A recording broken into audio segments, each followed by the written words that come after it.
When Carter's uncle wasn't working, his eye was cold and dark. Being around him was like walking around a pitch-black room full of hard edges. Take a wrong step, you will stub your toe so badly, make you cry.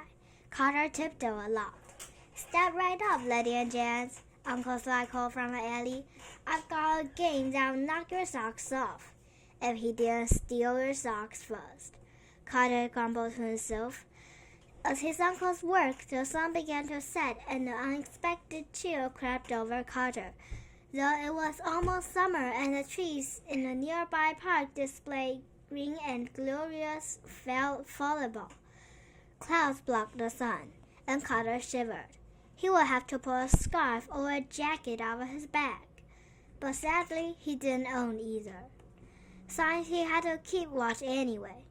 Carter studied at his uncle's hand movements. Uncle Sly had fast hands, though Carter knew his own were faster. And his preferred method of canoeing people out of their money was something that called a shell game. It involved three nutshells turned upside down on a table.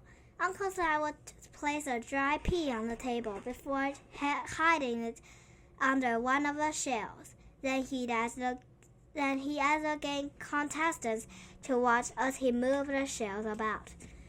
When Uncle Sly stopped, the player guessed which shell had a pea. That looked easy, said the passerby. I'll give it a go. Most excellent, sir. Uncle Sly placed the pea on the table, covered it with a shell. Then placed the other two shells on either side. Place your bet first. That's right. Set your dollar on the table. Now keep your eyes on the shell with the pea. He moved the shells around the table, mixing them up. The passerby's eyes were locked on the shells that he thought had a pea. Okay, pick a shell, good sir, Uncle Sly said to the passerby. It's this one, he said. I know it is. I didn't take my eyes off it. Interesting choice. Uncle Sly smiled. He held his breath before the reveal. Carter shook his head. The players were never right, not unless Uncle Sly wanted them to be. It's because that he had a piece stashed behind the crook of his fingers. It was an old sleight of a hand, a magician skill that means using your hands quickly to move objects without everyone noticing.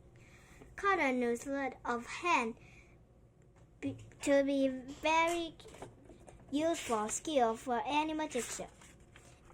Most magicians would use it to pull a coin from an ear or plant a card in someone's pocket to earn smiles. But his uncle didn't use it to make people happy. He and others crooked the sleight of a hand to make things from dirt without their knowledge. As Uncle Sly pulled back the shell, there was no pea. I'm sorry, sir, you lost. Would you like to try again?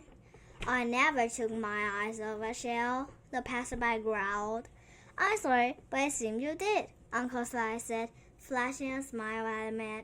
But the charm wasn't working. Maybe it was that the man reminded Carter of his father, or maybe it's simply that he had finally seen his uncle stooped a victim one too many times. But Carter knew he'd know better than Uncle Sly if he stood by and watched it happen again.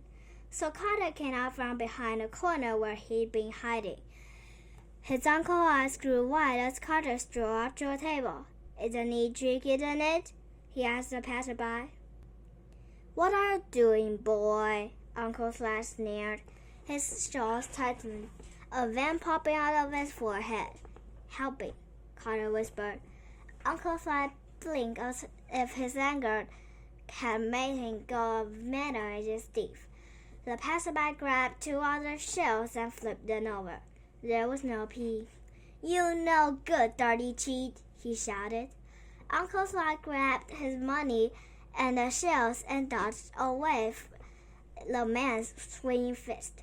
Then Uncle Sly turned and ran up the alley as fast as he could.